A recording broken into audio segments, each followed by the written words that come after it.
$3,200 trillion. Nakatuklas ang Guyana ng langis.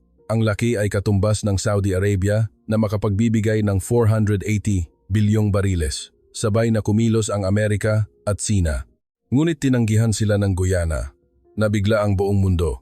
Sa halip, ang bansang pinili nila ay ang Pilipinas. Nagtanong ang isang mamamahayag mula sa isang overseas broadcasting station nang may pang-uuyam. Ayos lang ba na umasa sa isang maliit na bansa tulad ng Pilipinas?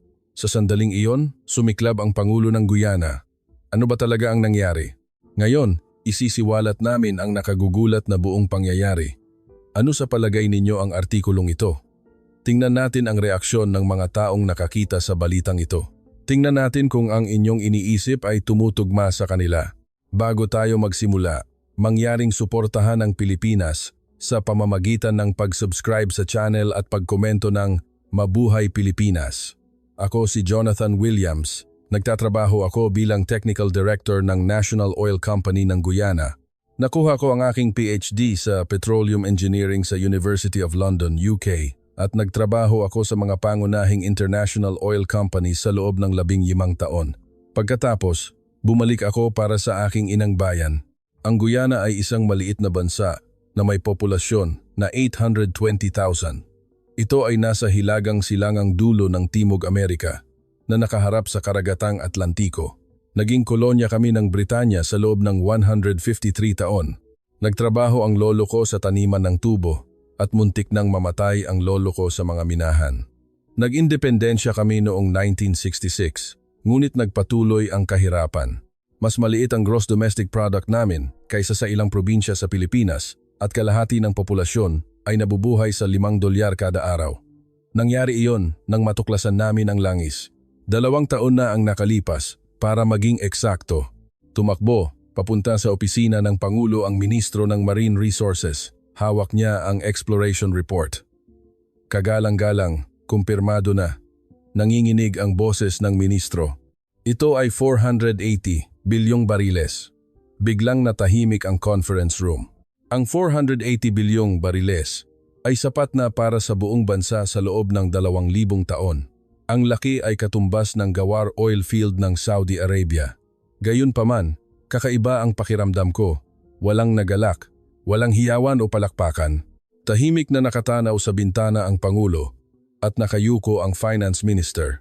Uminom ako ng tubig habang nanginginig ang aking kamay. Dahil alam namin kung ano ang mangyayari sa amin sa sandaling malaman ng mundo ang balitang ito.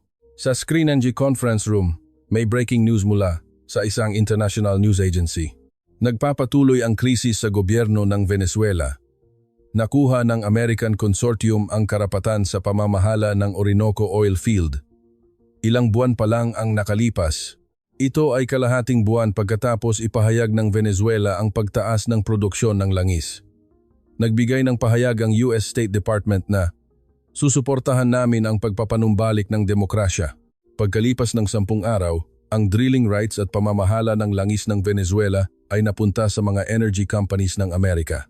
Ang bumalik sa mga mamamayan ng Venezuela ay $800 milyong bawat taon na mas mababa sa 4% ng kita sa langis sa ilalim ng pangalan na Stabilization Fund. Dahan-dahang nagsalita ang Pangulo. Lumabas ba sa labas ang exploration report? Hindi pa, ngunit nasubaybayan na ang pagkilos ng drilling ship sa satellite. It's a matter of time. Kung gayon, wala tayong oras, may halong pagkadismaya ang boses ng Pangulo. Hindi ako nakatulog noong gabing iyon. Naglakad ako sa bayan ng Georgetown. Tahimik ang bayan, gaya ng dati. Hindi pa alam ng mga market vendors, mga taxi drivers, at mga guro, ngunit malapit na nilang malaman. Narinig ko ang isang matandang lalaki sa isang cafe na nagsasabi sa kanyang apo, "Anak, noong bata pa ako, may nakita ring ginto malapit dito." "Anong nangyari noon?" tanong ng apo. "Ang natira ay mga bundok na puno ng butas at mga ilog na marumi. Ibinigay lang namin ang lupa." Nagtanong ang apo. "Kaya, kung may langis na, mag-iiba ba ngayon?" Hindi nakasagot ang matandang lalaki. Hindi rin ako nakasagot. Pagkalipas ng 3 araw, naging magulo ang hangganan. Nagsimulang dumagsa ang mga refugees mula sa Venezuela. May mga dumating na nakasakay sa truck, bus at kahit naglalakad. Sa checkpoint, Umiiyak ang isang babae at nagsabing, "Pakiusap, tanggapin ninyo kami. Wala akong maipakain sa mga anak ko." Anong nangyari sa Venezuela? Kinuha ng mga dayuhang kumpanya ang buong nayon namin. Sabi nila, proteksyon daw ng oil facility at hindi kami pinauwi. Sabi ng asawa niya na katabi niya, ang compensation, walang ni isang sentimo. Ang gobyerno ay kampi na sa mga dayuhang kumpanya. Wala na kaming mga mamamayan. Pagkarinig ko ng mga salitang iyon, biglang lumakas ang tibok ng puso ko. Iyon ang maaaring maging kinabukasan namin. Ang mga refugee camps ay umusbong sa paligid ng hangganan. Libo-libo ang dumating. Doon marami pa akong narinig na kuwento.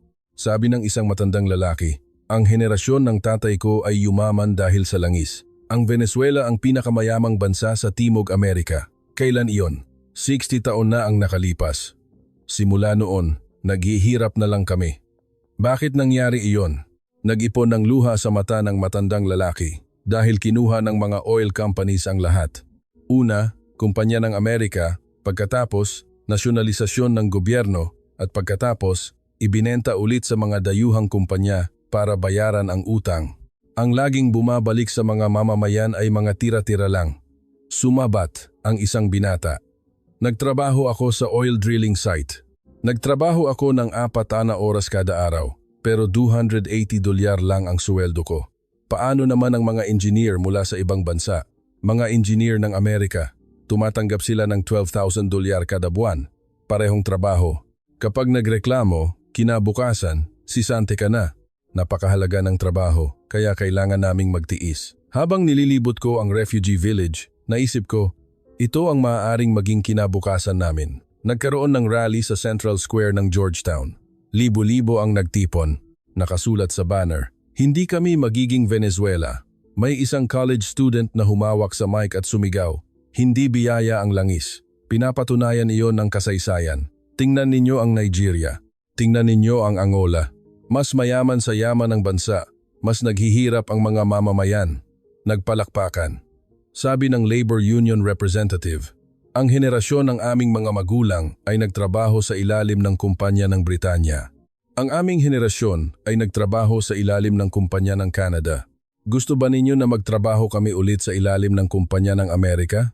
Hanggang kailan kami mabubuhay bilang mga manggagawa ng ibang bansa? Noong gabing iyon, nagpatawag ng emergency cabinet meeting. Sabi ng Pangulo, nasa kalye na ang mga mamamayan. Panahon na para magdesisyon tayo. Nag-ulat ang Interior Minister. Kagalang-galang, lumabas na ang resulta ng survey. 78% ng populasyon ay tumututol sa sole development ng dayuhang kumpanya. 91% ang nagsasabing dapat itayo ang refinery sa loob ng bansa. Umiling ang Finance Minister. Ngunit kagalang-galang, imposibleng mangyari iyan sa katotohanan. Kailangan ng hindi bababa sa $15 bilyong para magtayo ng refinery. Paano natin popondohan iyon kung ang taunang budget ng ating bansa ay $2.8 bilyong lang? Kung gayon, kailangan pa rin nating umasa sa dayuhang kapital. Muling natahimik ang conference room. Wala kaming pagpipilian. Wala kaming teknolohiya, wala kaming pera, at wala kaming kapangyarihan. Kahit may langis kami, hindi ito magiging amin.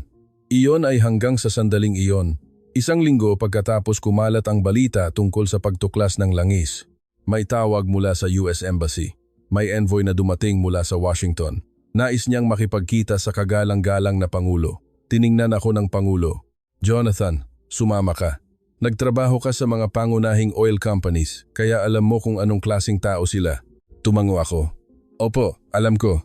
Alam na alam ko. Bumukas ang pinto ng conference room. Ang pumasok ay isang lalaki na nasa kalagitnaan ng 50s. Gray suit, red tie, perpektong buhok at isang ngiti sa kanyang labi. Magandang araw, kagalang-galang. Ako si Richard Blake. Ako ang Vice President ng South America Operations ng isang malaking Western Energy Company. Ngumiti siya, nang malapad at nag-alok ng kamay. Ngunit tiningnan ko ang kanyang mga mata. Nakangiti siya, ngunit hindi nakangiti ang kanyang mga mata. Nakita ko na ang ganoong tingin ng maraming beses sa 15 taon ko sa industriya ng langis. Ito ay hindi negotiation. Ito ay isang ultimatum. Ganoon ang tingin niya. Congratulations. Kagalang-galang. Napakaliwanag talaga ng kinabukasan ng Guyana. Salamat, Vice Presidente Blake. Binuksan ni Blake ang kanyang briefcase. Gumawa kami ng development proposal kasama ang isa pang Western company na kapartner ng aming kumpanya. Nagsimula ang isang glamorous presentation. 3D graphics ng Deep Sea Oilfield Development Plan, mga larawan ng state-of-the-art drilling ships, at ang rendering ng isang refinery. Ibibigay namin ang teknolohiya at babayaran namin ang buong initial investment. Ang kailangan lang ng gobyerno ng Guyana ay pahintulutan ang drilling rights. Nagtanong ang Pangulo, ang terms? Ngumiti si Blake. Magbabayad kami ng 15% ng production volume bilang royalty? 15%. Nagkalkula ako sa aking isip. 480 bilyong bariles, sa $80 bawat bariles. Ang kabuuang halaga ay 3.84 trilyong dolyar. 15% ay 576 bilyong dolyar. Ibig sabihin, ang natitirang 3264 trilyong dolyar ay mapupunta sa mga kumpanya ng Amerika. Pamamahalaan namin ang pagbebenta ng natitirang 85% sa international market. Ang gobyerno ng Guyana ay tatanggap ng kita ng stable ng walang anumang risk. Tumigas ang ekspresyon ng Pangulo. Hindi ba itatayo ang refinery sa aming bansa? Umiling si Blake habang tumatawa. Ang refinery ay nagkakahalaga ng bilyon-bilyong dolyar. Hindi iyon kayang pondohan ng ekonomiya ng Guyana. Mas efficient na mag-refine kami sa Texas, Amerika, at magbigay ng mga produkto. Paano naman ang employment para sa aming mga mamamayan? Oo naman, maaari kaming kumuha ng humigit kumulang 800 field workers. 800 katao. 800 katao mula sa 820,000 na populasyon. At bilang mga simpleng manggagawa, natahimik ang Pangulo. Hindi ko na kinaya. Vice Presidente, maaari ba akong magtanong? Tiningnan ako ni Blake. Mukha siyang naiirita. Sino po kayo? Jonathan Williams, Technical Director. Nagtrabaho din ako sa mga pangunahing oil companies sa loob ng 11 taon. Nagbago ang tingin niya. Pagkilala na taga-industriya rin ako. At kasabay nito, pangmamaliit na. Ano ang alam mo? Ganoon po ba? Ano ang inyong tanong? Alam ba ninyo ang ginawa ng Noruega? Medyo nawala ang ngiti ni Blake. Noruega? Opo. Natuklasan din ng Noruega ang langis noong 70s. Nag-alok ng eksaktong kaparehong proposal ang mga kumpanya ng Amerika. Kami ang magde-develop. Babayaran namin ang 15%. Alam ba ninyo kung ano ang sinabi ng Noruega? Hindi sumagot si Blake. Sinabi nilang, kami mismo ang gagawa. Nagtayo sila ng national company, nag-aral ng teknolohiya, at nagtayo ng refinery. Alam ba ninyo kung magkano ang Sovereign Wealth Fund ng Noruega ngayon? 1.7 trilyong dolyar? Halaga na makukuha ng bawat mamamayan ng 300,000 dolyar. Natahimik ang conference room. Tuluyan nang nawala ang ngiti ni Blake. At nagsalita siya. Dr. Williams, iba ang Noruega sa Guyana. Ano ang pinagkaiba? Ang Noruega ay isang developed country. May teknolohiya, kapital, at infrastructure sila. Ang Guyana ay, hindi niya tinapos ang pangungusap, ngunit narinig ko ang lahat. Ang Guyana ay isang developing country lang. Ano ang magagawa ninyo? Sundin niyo ang sinasabi namin. Humarap siya sa Pangulo. Kagalang-galang, sasabihin ko ng tapat. Lumalim ang boses niya. Napakahalaga ng security sa rehiyong ito. Nakita ninyo na ang sitwasyon sa Venezuela. Lumaki ang mga mata ng Pangulo. Ano ang ibig mong sabihin? Ang isang unstable regime ay malaking risk sa resource development. Kung makikipagtulungan kayo sa amin, sisiguraduhin din ng gobyerno ng Amerika ang stability ng Guyana. Kinilabutan ako. Ito ay isang banta habang nakangiti. Kung hindi kami ang pipiliin ninyo, magiging katulad kayo ng Venezuela. Iyon ang ibig niyang sabihin. Dahan-dahang nagsalita ang Pangulo. Vice Presidente, pag-aaralan namin ito at makikipag-ugnayan kami sa inyo. Tumayo si Blake. Siyempre, ngunit wala tayong masyadong oras. May iba pang parties na interesado. Binuksan niya ang pinto at umalis. Nang magsara ang pinto, nabalot ng mabigat na katahimikan ang conference room. Sabi ng Pangulo, Jonathan, tama ang sinabi niya. Imposibleng gawin natin ito mismo. Sumagot ako ng tapat. Kagalang-galang, napakahirap sa katotohanan. Kulang tayo sa teknolohiya, kapital, at karanasan. Kung gayon, dapat ba nating tanggapin ang 15%? Umiling ako. Iyon ay pagnanakaw, kagalang-galang. Pagnanakaw sa ating mga mamamayan. Kung gayon, ano ang gagawin natin? Sinampal ng Pangulo ang mesa. Wala tayong teknolohiya, walang pera, walang negotiating power. Ano ang magagawa natin? Hindi ako nakasagot. Sa sandaling iyon, maingat na nagsalita ang Foreign Minister. Kagalang-galang, may tawag din mula sa China. China? Opo. Sabi nila, mag-aalok sila ng mas magandang terms. Bumuntong hininga ang Pangulo. Mas magandang terms? Kinabahan ako. Dahil alam ko kung ano ang mas magandang terms ng China. Kinabukasan, dumating ang envoy ng China. Ang pangalan niya ay Wang Wei. Isang special representative ng isang malaking state-owned oil company ng China. Iba ang style niya kay Blake. Isang malambot ng ngiti, isang mapagpakumbabang pagsasalita at napakagarang regalo. Ang Guyana at China ay matagal nang magkaibigan, sabi ni Wang Wei.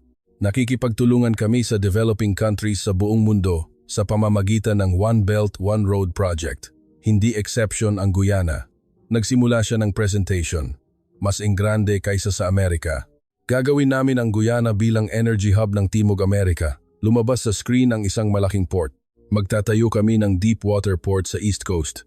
Isang pasilidad na kayang daungan ng mga tanker na 500,000 tonelada. Susunod na slide. Maglalatag kami ng 300 kilometer na pipeline. Ikokonekta namin ito sa inland. Susunod na slide. Ang expressway, relays at airport ay itatayo lahat gamit ang kapital ng China. Nagningning ang mga mata ng Finance Minister. Lahat? Magkano ang halaga? Ngumiti si Wang Wei. Humigit kumulang $18 bilyong. Ngunit hindi kailangang bayaran ng gobyerno ng Guyana. Ipapahiram ito ng China Development Bank ng buo. Ang loan condition ay 3.5% bawat taon. Ang repayment period ay 25 taon. Nagtanong ang Pangulo, magkano ang royalty? 25%. Nag-ingay ang conference room. 15% ang alok ng Amerika, ngunit 25% ang alok ng China. Ibig sabihin, magbabayad sila ng 10% na mas marami. Bukod pa rito, i-educate namin ang 1,000 kabataan ng Guyana sa China. Petroleum technology, engineering, management, lahat ay full scholarship. Namanga ang maministro. Ito ay talagang napakagandang terms. Nanahimik ako. May mali. Masyadong maganda. Walang free lunch sa mundo.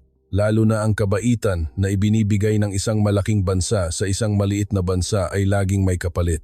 Nagsalita ako. Kinatawan Wang, maaari ba akong magtanong? Tumango si Wang Wei habang nananatiling nakangiti. Siyempre, Dr. Williams.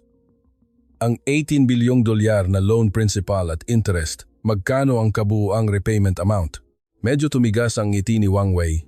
Kung ikokalkula, humigit kumulang $28 bilyong.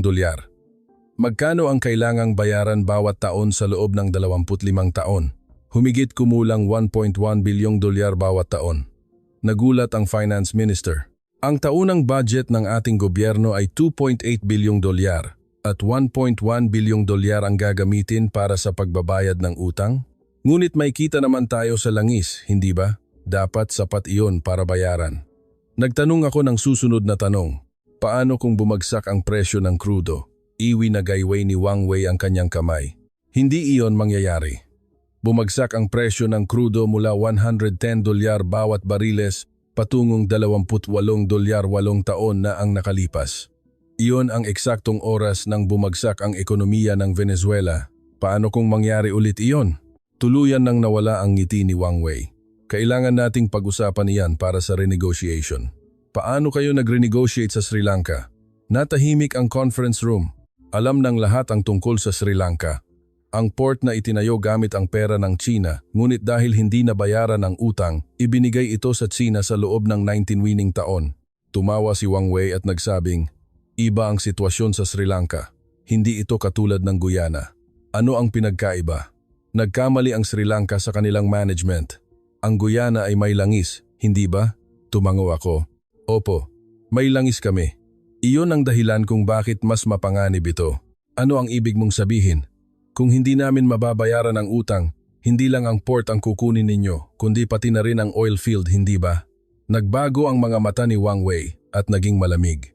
Ngunit mabilis na bumalik ang ngiti niya. Dr. Williams, masyado kayong pessimistic. Kami ay partners. Kung hindi uunlad ang Guyana, hindi rin makikinabang ang China.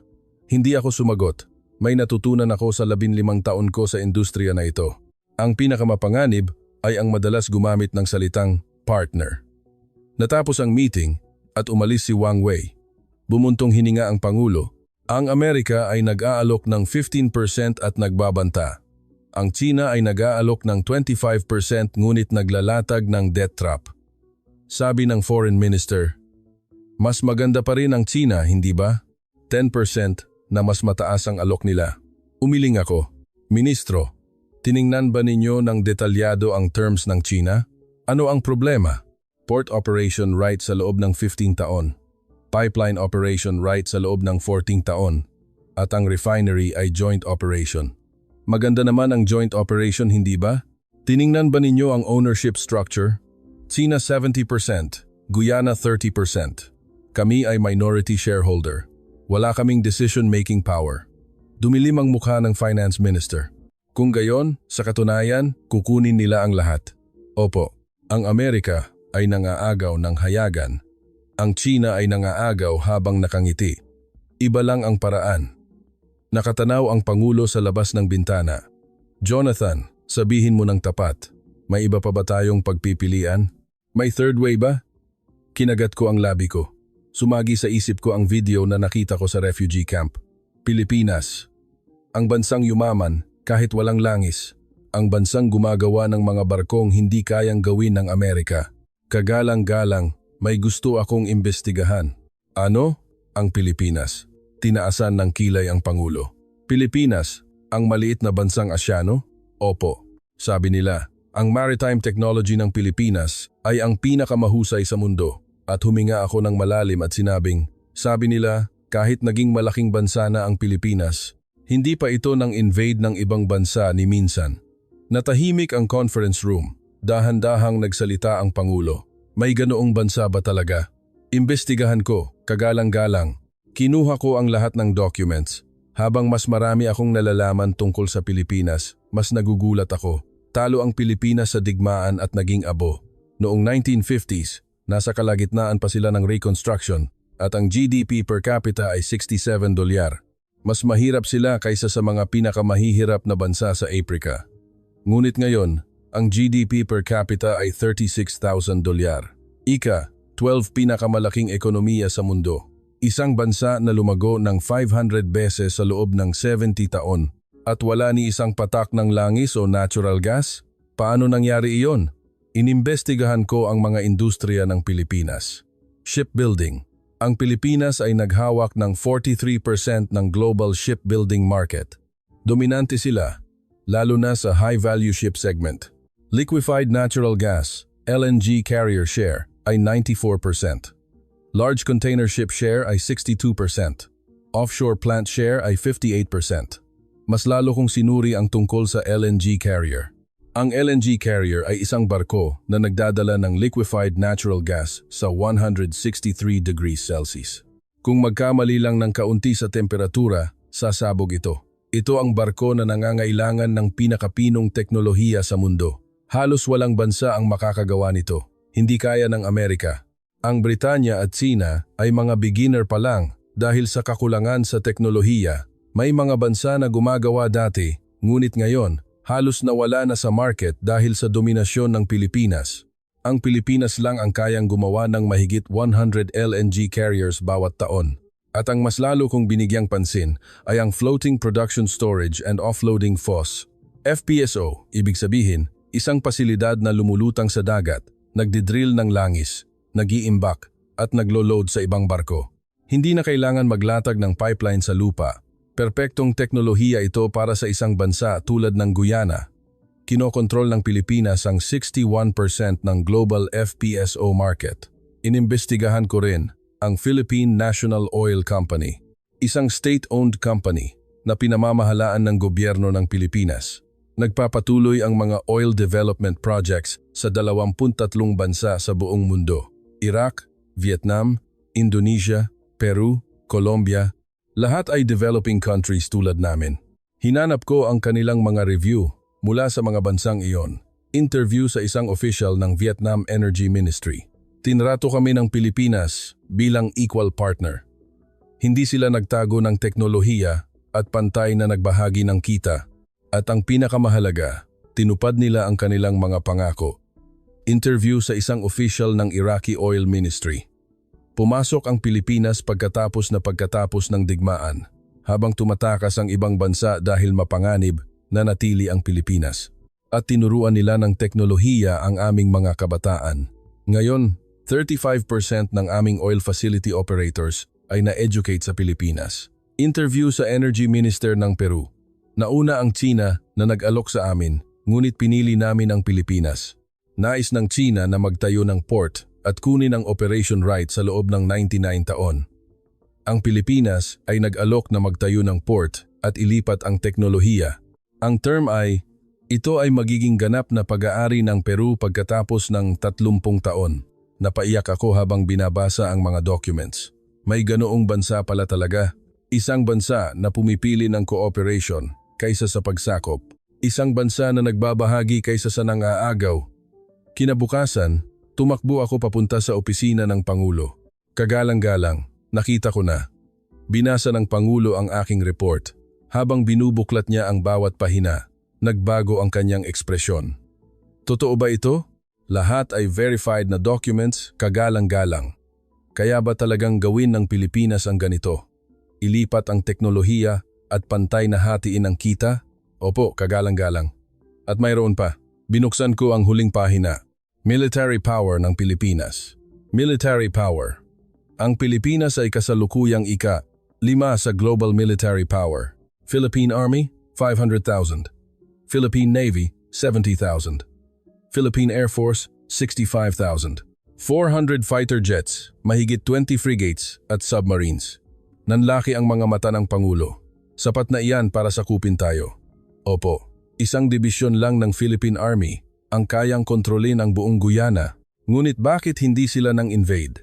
Huminga ako ng malalim at sumagot. Ang Pilipinas ay hindi nang invade ng ibang bansa ni minsan simula noong 1950s. Mahigit 70 taon na. 70 taon? Opo. Noong Vietnam War, nakibahagi sila sa request ng Amerika, ngunit hindi nila sinakop ang teritoryo ng Vietnam. Sumali sila sa peacekeeping operations sa Iraq at Afghanistan, at pagkatapos, umalis sila. Hindi sila kumuha ng lupa o nagnakaw ng resources. Tiningnan ng Pangulo ang labas ng bintana. Ibig sabihin, ang kapangyarihan ay para sa depensa, hindi para sa pagsakop. Opo, kagalang-galang. Makikita iyan sa weapon system ng Pilipinas. Lahat ay nakatuon sa depensa at deterrence. Dahan-dahang tumango ang Pangulo. Jonathan, hanapin mo ang paraan para makipag-ugnayan sa kanila. Masusunod, kagalang-galang, pinuntahan ko ang Philippine Embassy sa Georgetown. Ito ay mas maliit kaysa sa isang maliit na opisina.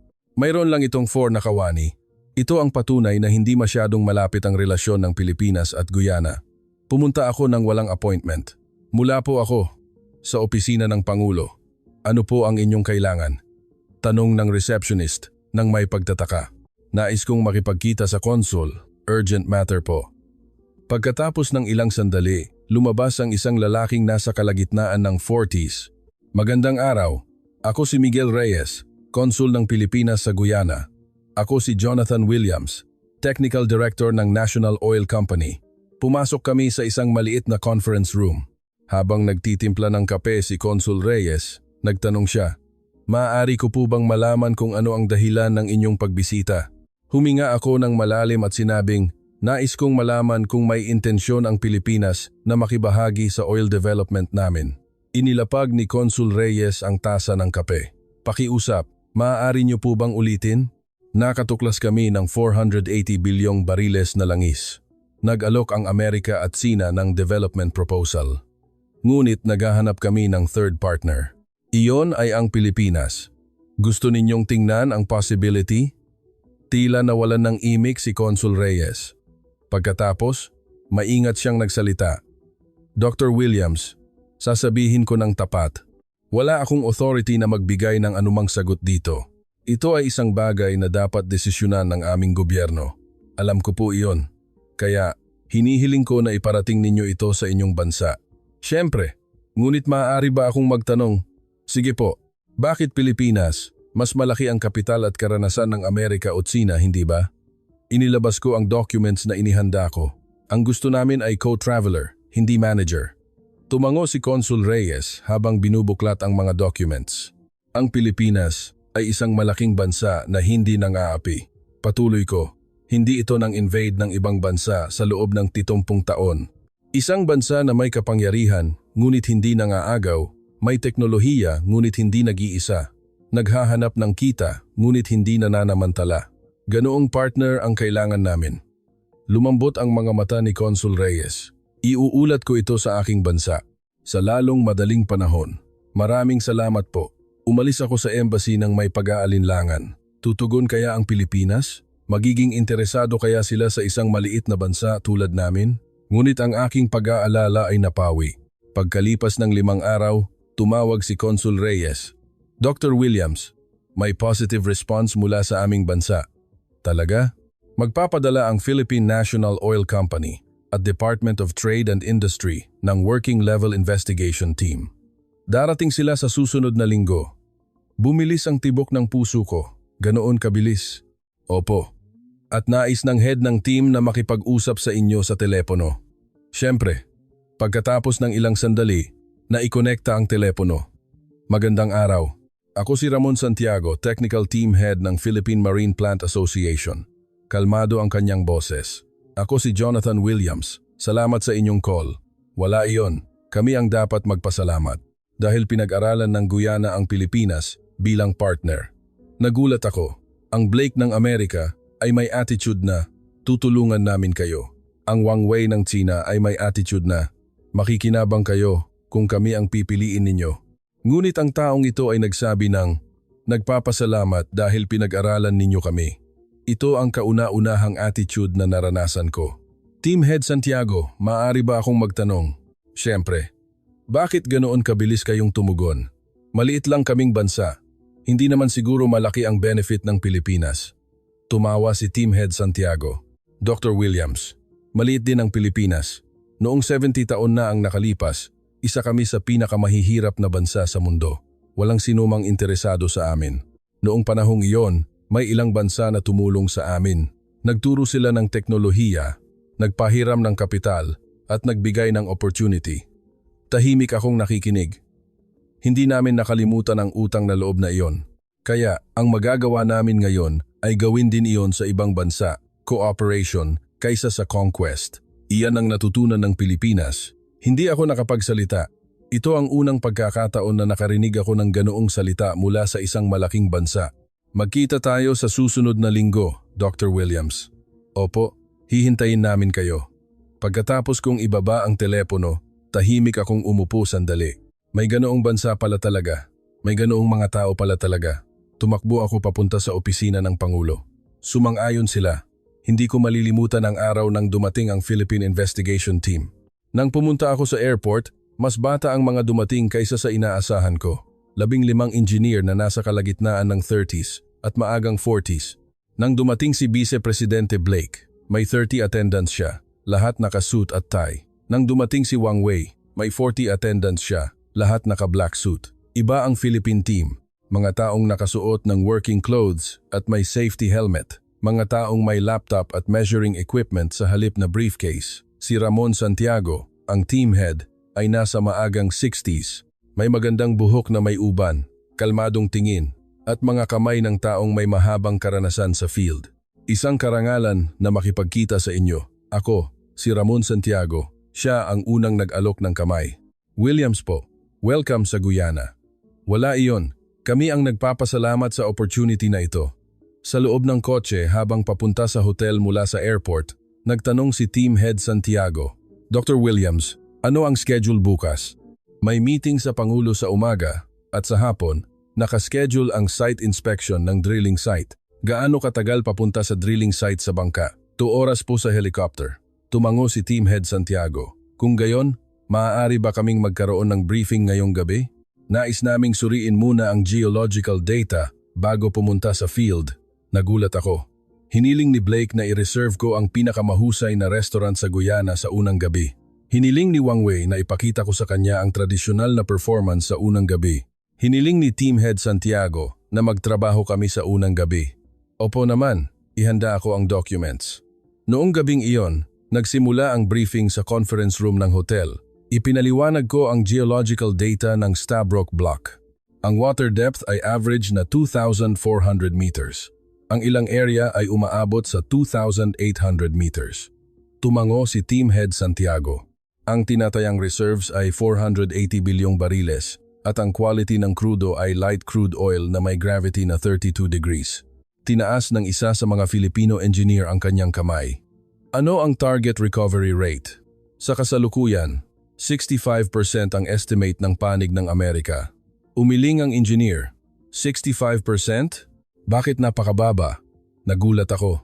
Iyon po ang average recovery rate ng deep sea oil na 60,070%. Sumabat si Team Head Santiago. Dr. Williams, sa teknolohiya ng Pilipinas, 85% ang kaya. 85%. Opo, kung gagamitin ang Enhanced Oil Recovery, EOR, technology. Nang makita ang pagtataka ko, ipinaliwanag ni Team Head Santiago. Ito ay teknolohiya na nag-inject ng tubig at gas para ma-pump out ang crudo na natitira sa mga pores ng bato. Ang additional cost ay humigit kumulang $4 bawat bariles, ngunit dahil 20% ang increase sa recovery volume, sapat na ang kita. Nagkalkula ako, 10% ng 480 bilyong bariles ay 48 bilyong bariles. Sa $80 bawat bariles, 3.84 trilyong dolyar. Sa Philippine peso, humigit kumulang 215 trilyong piso, pera na nawawala sa amin. At may isa pa, binuksan ni Team Head Santiago ang kanyang laptop. Deployment plan ng FPSO. Sa area na ito, mas angkop ang FPSO kaysa sa onshore pipeline. Lumabas ang isang malaking istruktura na parang barko. Ito ang FPSO. Lumulutang sa dagat, nagdidrill ng crudo, nag-iimbak at naglo-load sa ibang barko. Hindi na kailangan i-konekta sa lupa. Kaya ninyong gawin ang ganoon. Ngumiti si Team Head Santiago. Hindi lang kaya, 61% ng global FPSO ay ginagawa ng Pilipinas. Hindi ako nakapagsalita. Tapos na ang briefing nang lumipas ang 11 p.m. Nagkaroon kami ng 4 na oras na non-stop na technical discussion. Ang mga Filipino engineer ay nagbigay ng matatalim na tanong. At ang mas nakakagulat pa, naaalala nila ang mga pangalan ng aming mga engineer. Carlos, maaari mo bang ipakita ulit sa akin ang reservoir pressure data na sinabi mo kanina? Maria, talagang mahusay ang analysis mo sa ocean current pattern. Sinabi ng aming mga engineer pagkatapos na sa kauna-unahang pagkakataon, pakiramdam nila ay tinatrato sila bilang tao. Tinawag kami ni Blake na locals. Tinawag kami ni Wang Wei na partners. Ngunit ang tingin niya ay parang sa mga servants. Tinrato kami ng Philippine team bilang mga colleagues. Kinabukasan, nagkaroon ng meeting sa Pangulo. Nagtanong ang Pangulo, Team Head Santiago, ano ang terms na gusto ng Pilipinas? Binuksan ni Team Head Santiago ang documents. Una, linawin natin. Ang Pilipinas ay hindi naghahangad ng drilling rights. Natahimik ang conference room.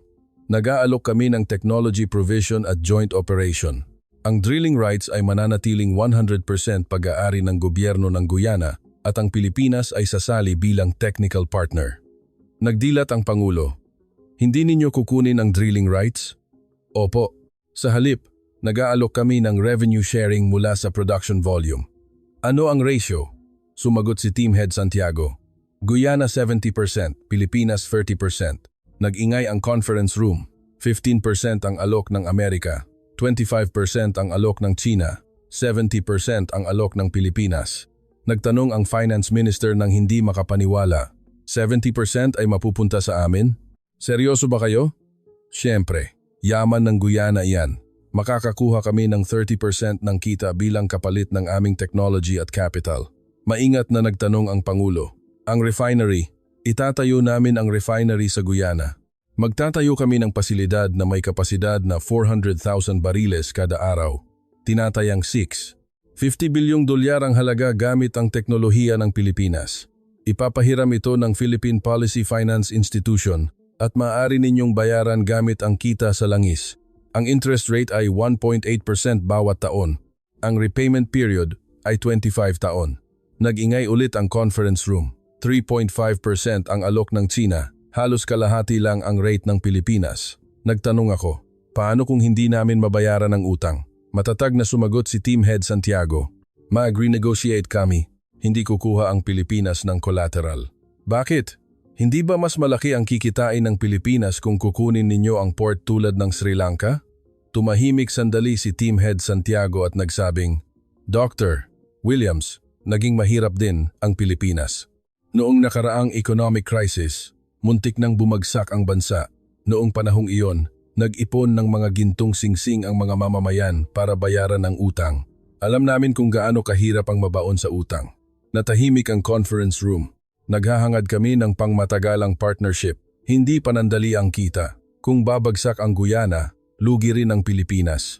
Kung uunlad ang Guyana, makakakuha rin ang Pilipinas ng stable na supply ng langis. May luha sa mga mata ng Pangulo. Team Head Santiago, bakit ginagawa ito ng Pilipinas? Hindi ko maintindihan, tapat. Tahimik na sumagot si Team Head Santiago. Naranasan din namin ang maging kolonya. Naging abo ang bansa dahil sa digmaan. Nabuhay kami na pinaglalaruan ng mga malalaking bansa. May emosyon ang boses ni Team Head Santiago. Alam namin ang sakit ng maliliit na bansa, kaya nang magkaroon kami ng kapangyarihan, nangako kaming hindi namin gagawin ang parehong bagay. Cooperation kaysa sa conquest. Iyan ang landas na pinili ng Pilipinas. Natahimik ang conference room. Tumayo ang Pangulo at nag-alok ng kamay. Team Head Santiago, pag-aaralan namin ito at sasagutin namin kayo. Siyempre, bigyan ninyo ng oras ang inyong sarili. Kinabukasan, pagkatapos umalis ng Philippine team, nagkaroon ng bagyo. Una, muling nagpakita si Richard Blake ng Amerika. Ngayon, hindi na siya nakangiti. Kagalang-galang, narinig ko na nakipag-ugnayan kayo sa Pilipinas. Pinag-aaralan namin ang ilang options. Malamig na kumislap ang mga mata ni Blake. Sasabihin ko ng tapat, ang Pilipinas ay ally ng Amerika. Ngunit iba ang energy security. Ano ang ibig mong sabihin? Ang resources sa rehiyong ito ay direktang konektado sa security ng Western Hemisphere. Magiging komplikado kung sasali ang Pilipinas. Tumigas ang ekspresyon ng Pangulo. Ito ba ay banta? Babala, kagalang-galang. Alam ninyo kung bakit nangyari iyon sa Venezuela? Kung magkamali kayo ng pinili, hindi niya tinapos ang pangungusap, ngunit malinaw ang ibig sabihin. Pagkatapos umalis ni Blake, bumisita si Wang Wei. Kagalang-galang. Narinig ko na nag-alok ng magandang terms ang Pilipinas. Ngumiti si Wang Wei. Kagalang-galang, kailangan ninyong tingnan ang katotohanan. Ang Pilipinas ay isang bansa na nasa ilalim ng impluensya ng Amerika. May 28,500 US troops na nakastation sa Pilipinas, hindi ba? Kaya ba ng Pilipinas na kalabanin ang kagustuhan ng Amerika? Ano ang sinasabi mo? Kung makikipagkontrata kayo sa Pilipinas, mapupunta lang ito sa kamay ng Amerika. Hindi ba mas madali na makipag-partner sa Tsina sa simula pa lang? Malamig na sumagot ang Pangulo. Kung makikipag-partner kami sa Tsina, hindi ba kami magiging katulad ng Sri Lanka? Nawala ang ngiti ni Wang Wei. Kagalang-galang, hindi maganda ang ganyang pananalita. Hindi ba kami magkaibigan? Ang kaibigan ba ay humihingi ng operation right sa loob ng 99 taon? Iyan ay negotiable. Maaari itong paikliin sa 80 taon. 80 taon pa rin? Tumayo si Wang Wei. Kagalang-galang, magdesisyon kayo ng maingat. Ang maling pagpili ay mag-iiwan ng pagsisisi. Banta ulit. Noong gabing iyon, lumabas sa TV si James Morton, ang opposition leader. Mga kababayan, balak ng Pangulo na ibigay ang ating langis sa Pilipinas. Nagalit ako habang nanonood ng TV. Ano ang Pilipinas? Sila ay puppet ng Amerika. Kung makikipagkontrata tayo sa Pilipinas, mapupunta lang ito sa Amerika. Bakit tinanggihan ang Tsina na nag-alok ng mas magandang terms? Kasinungalingan iyon. Mas maganda ang terms ng Tsina? 70% laban sa 25%. Malinaw na mas mahusay ang Pilipinas. Ngunit hindi alam ng mga mamamayan na nanonood ng TV.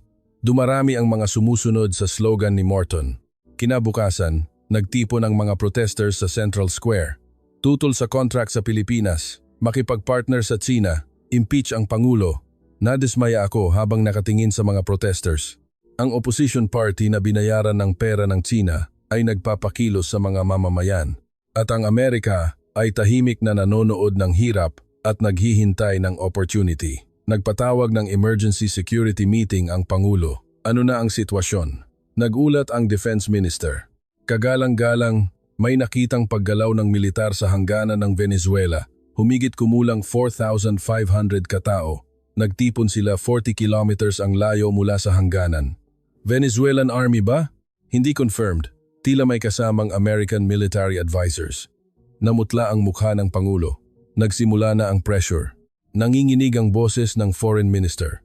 Kagalang-galang, hindi natin ito kayang depensahan sa ating military power. Wala tayong fighter jets at luma na ang mga tank natin. Kung gayon, ano ang gagawin natin?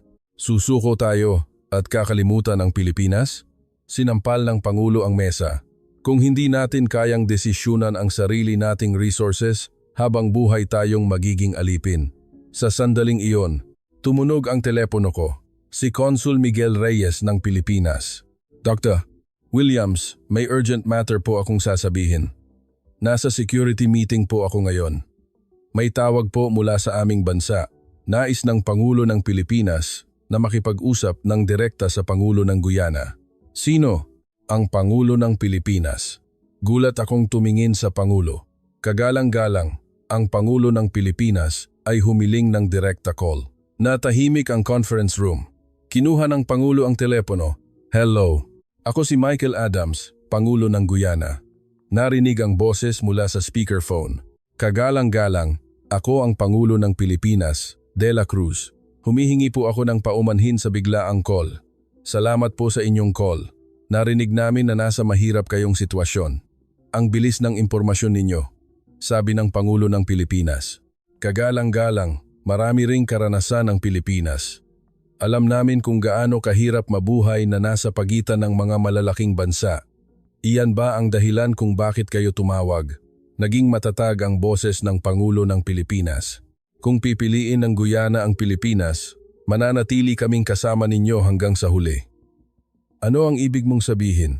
Ibig sabihin, isasama namin sa consideration ang security ng Guyana. Hindi namin iniiwan ang aming mga partners. Nanginginig ang kamay ng Pangulo. Ano ang konkretong tulong na maibibigay ninyo? Ang Pilipinas ay kasalukuyang nangunguna sa mundo sa defense equipment exports. Maari naming ibigay sa Guyana ang aming pinakabagong mga tank, anti-aircraft missile system at locally produced fighter jets. Nanlaki ang mga mata ng Defense Minister. Ibebenta ninyo? Hindi. Long-term lease. Isinasaalang-alang ang economic situation ng Guyana. Ibibigay namin ito ng free hanggang makakuha kayo ng kita sa langis. Free? Opo. At magpapadala kami ng Philippine Army Unit para sanayin ang Guyana Defense Force. Sapat na ang 6 na buwan. Nag-ingay ang conference room. Nagtanong ang Foreign Minister. Kagalang-galang, hindi ba iyan makakasira sa relasyon sa Amerika? Tumawa ang Pangulo ng Pilipinas. Ang Amerika ay alay namin. Ngunit kami ay isang sovereign state din. Kami ang magdedesisyon kung sino ang makikipagtulungan sa amin. Ang Tsina? Pareho din sa Tsina. Hindi kami titingin sa mukha ng sinumang bansa. Gagawin namin ang pinaniniwalaan naming tama. May luha sa mga mata ng Pangulo. Kagalang-galang, bakit ninyo kami tinutulungan? Maliit lang ang Guyana. Ano ang benefit ng Pilipinas? Tahimik na sumagot ang Pangulo ng Pilipinas. Dahil maliit kayong bansa, kaya namin kayong tulungan. Natahimik ang conference room. Maliit din ang Pilipinas. Nabuhay kami na inaapakan ng mga malalaking bansa. Kaya, alam namin. Alam namin kung gaano kahirap ang isang maliit na bansa. May sinseridad ang boses ng Pangulo ng Pilipinas. Nagkaroon kami ng kapangyarihan. Gamit ang kapangyarihang iyon, gusto naming protektahan ang ibang bansa, hindi dominahin. Iyan ang natutunan namin. Pagkatapos ng tawag, natahimik sandali ang conference room. Dahan-dahang nagsalita ang Pangulo. Nagkamali ako sa iniisip ko. Ano po, kagalang-galang? Akala ko, pare-pareho lang ang lahat ng malalaking bansa, na ang mga makapangyarihang bansa ay gagamitin lang ang mga mahihinang bansa. Tiningnan ng Pangulo ang labas ng bintana. Iba ang Pilipinas. May kapangyarihan sila ngunit hindi nang aapi. May teknolohiya sila ngunit hindi nag-iisa. Maingat na nagtanong ang Finance Minister. Kagalang-galang, pipiliin ba talaga ninyo ang Pilipinas? Hindi mananahimik ang Amerika. Matatag na sumagot ang Pangulo. Alam ko. Ngunit ngayon, Hindi na tayo mag-iisa sa laban. Kasama natin ang Pilipinas. Tiningnan ako ng Pangulo. Jonathan, ihanda mo ang contract sa Pilipinas. Yumuko ako. Masusunod. Kagalang-galang. Noong gabing iyon, binisita ko ang puntod ng aking ama. Nagtrabaho ang ama ko sa mga pangunahing international oil companies sa loob ng 30 taon. Nagtrabaho siya para sa mga dayuhang kumpanya sa mga minahan at oil field ng Guyana. Bago siya namatay, sinabi niya ang mga salitang ito. Jonathan, darating ang araw na magtatayo tayo ng paaralan para sa ating mga anak gamit ang langis natin. Hanggang doon, magtiis ka. Ngunit huwag kang magpapatalo. Lumuhod ako sa harap ng puntod. Tatay, sa wakas, nakita ko na ang bansang iyon. Ang malaking bansa na hindi nang invade, ang bansang nagbabahagi kaysa sa nangaagaw, ang Pilipinas. Humangin. Parang sumasagot ang tatay ko. Mahusay, anak. Pagkalipas ng 5 araw, nag-anunsyo ang Pangulo sa harap ng mga mamamayan. Mga kababayan, ngayon, mag-aanunsyo ako ng isang mahalagang desisyon. Nagtipon ang libu-libong mamamayan sa mga square sa buong bansa. Daan-daang libo ang nakatutok sa TV at radyo. Pinili ng Guyana ang Pilipinas bilang partner sa Stabroek Oil Field Development. Biglang natahimik ang square at sumiklab ang hiyawan. Pilipinas, Pilipinas, nagpatuloy ang Pangulo. Hindi na tayo hahayaan na pamahalaan ng mga malalaking bansa. Itatayo natin ang ating kinabukasan kasama ang mga equal partners. Nagpalakpakan, sinisiguro sa atin ng Pilipinas ang 70% ng kita.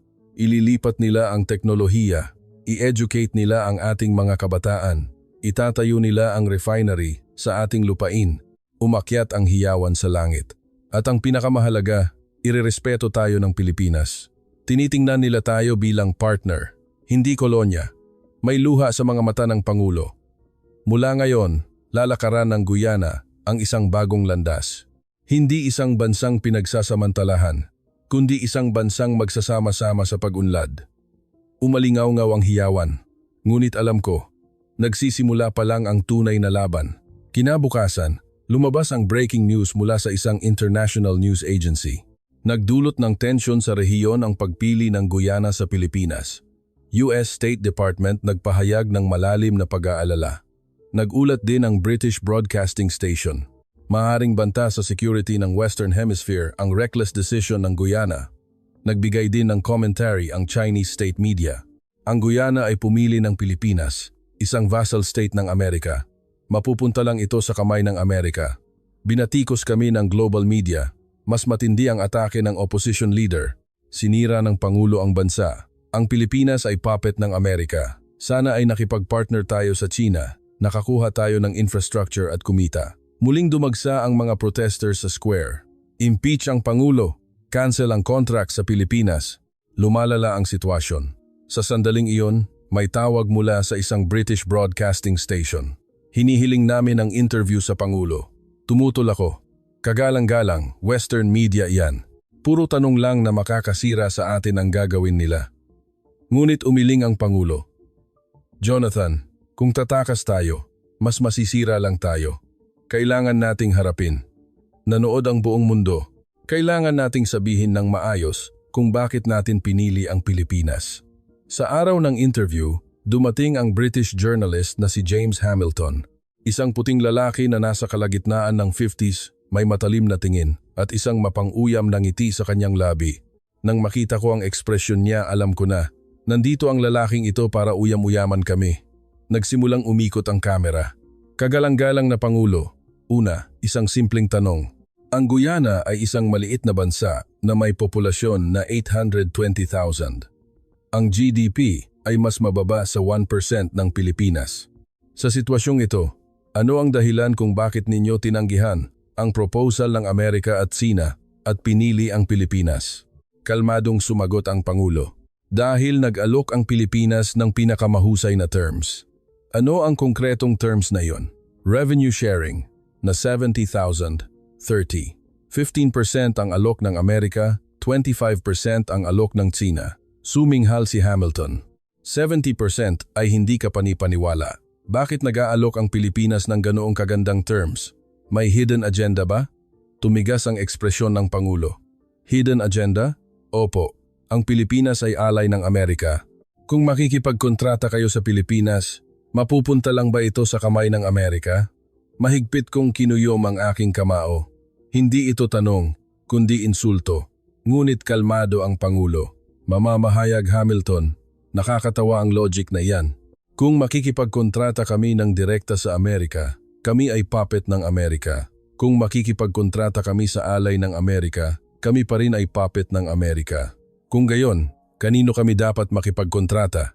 Nagulat si Hamilton. May option na China, hindi ba? China. Magiging katulad ba kami ng Sri Lanka na ibibigay ang port sa loob ng 20 taon at malulubog sa utang? Iyan ay management failure ng Sri Lanka. Management failure? Tumindi ang boses ng Pangulo. Ang China ay nagbibigay ng loan na hindi kayang bayaran. Kapag hindi nabayaran, kinukuha ang assets. Iyan ang core ng One Belt, One Road. Bakit kami papasok sa trap na iyon? Lumipat si Hamilton sa ibang tanong. Kung gayon, bakit hindi ninyo isinaalang-alang ang mga bansa sa Europa o iba pang bansa sa Asia? Walang nagbigay ng proposal. Ang Britanya, ang Guyana ay bansa ng Commonwealth. Hindi ba mas natural na makipagtulungan sa Britanya? Tinitigan ng Pangulo si Hamilton. Britanya? Opo. Dahan-dahang nagsalita ang Pangulo. Mamamahayag Hamilton. Alam ba ninyo kung ano ang ginawa sa amin ng Britanya? 153 taon. Lumalim ang boses ng Pangulo. 153 taon. Ginawa kaming kolonya ng Britanya. Nagtrabaho ang aming mga ninuno bilang mga alipin sa mga taniman ng tubo. Namatay sila sa mga minahan. Ang lahat ng tubo at ginto na na-produce ay dinala sa London. Tumigas ang mukha ni Hamilton. Ang natira sa amin ay kahirapan lang. Walang kalsada, walang paaralan, walang ospital. Umalis kayo pagkatapos lang maghukay ng butas sa aming lupa. Umusad ang Pangulo. Mamamahayag Hamilton, maaari mo bang itanong ulit kung ano ang ginawa sa amin ng Britanya? Nawalan ng imik si Hamilton. Nagpatuloy ang Pangulo. Ang Pilipinas ay nagsimula ng Engineer Education Program para sa amin sa loob lang ng 1 taon.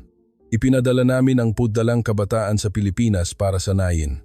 Nagsimula na ang pagtatayo ng refinery, nangako sila na magtatayo ng 50 ospital, at nagsimula na ang konstruksyon. May apoy sa mga mata ng Pangulo. Ang hindi ginawa ng Britanya sa loob ng 153 taon, sinimulan ng Pilipinas sa loob ng 1 taon. Dapat ko pa ring piliin ang Britanya? Nagmamadaling nagbago ng tanong si Hamilton.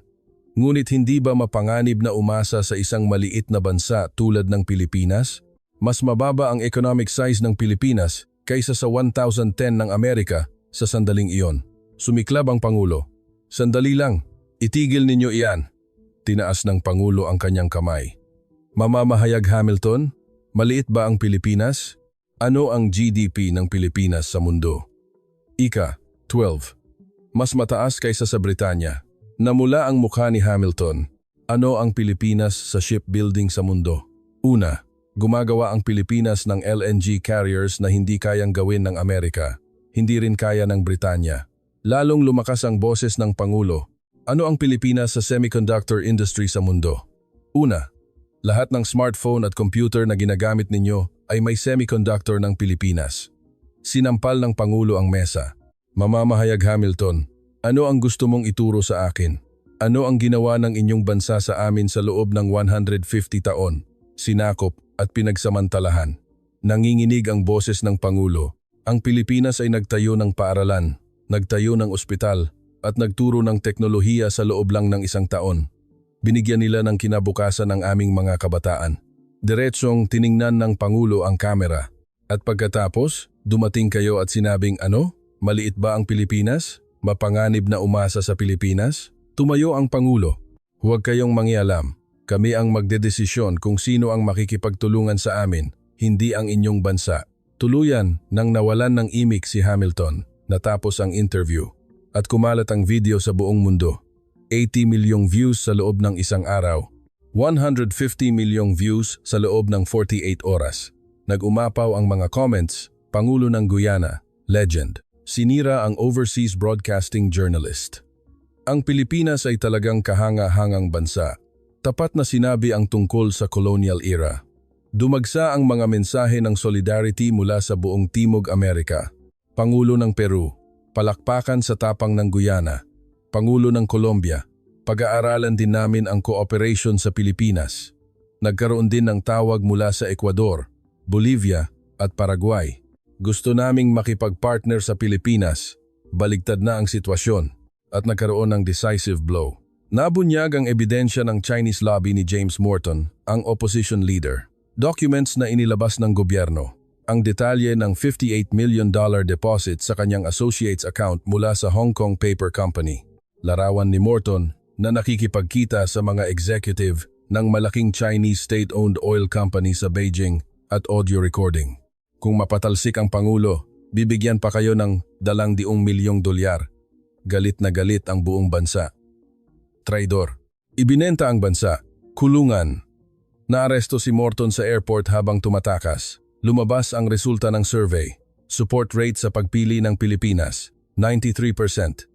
Support rate ng Pangulo, 89%. Nanalo kami. Pagkalipas ng 3 buwan, dumating ang unang FPSO mula sa Pilipinas. 340 meters ang haba, katulad ng 3 football fields na pinagsama. Isang malaking offshore plant. Gawa ng Pilipinas.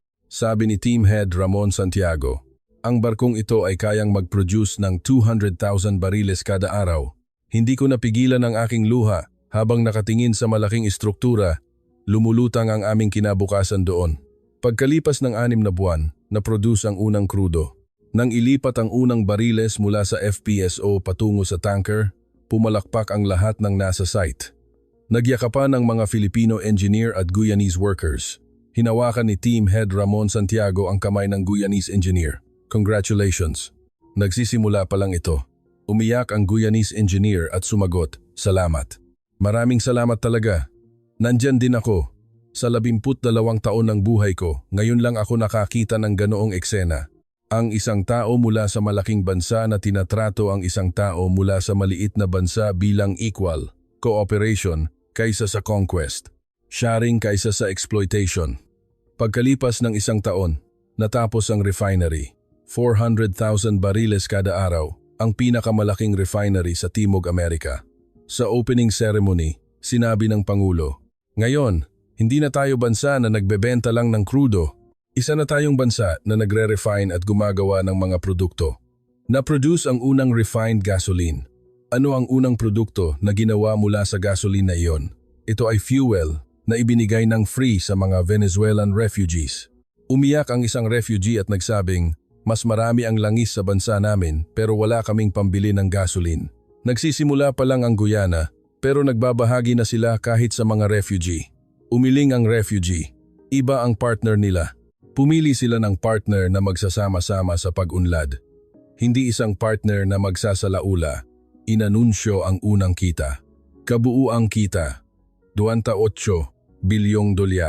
Ayon sa contract, 70% na katumbas ng $19.6 bilyong ang pumasok sa gobyerno ng Guyana, halaga na 7 beses ng aming taunang budget. Nag-anunsyo ang Pangulo, ano ang gagawin natin sa perang ito? Nakikinig ang mga mamamayan.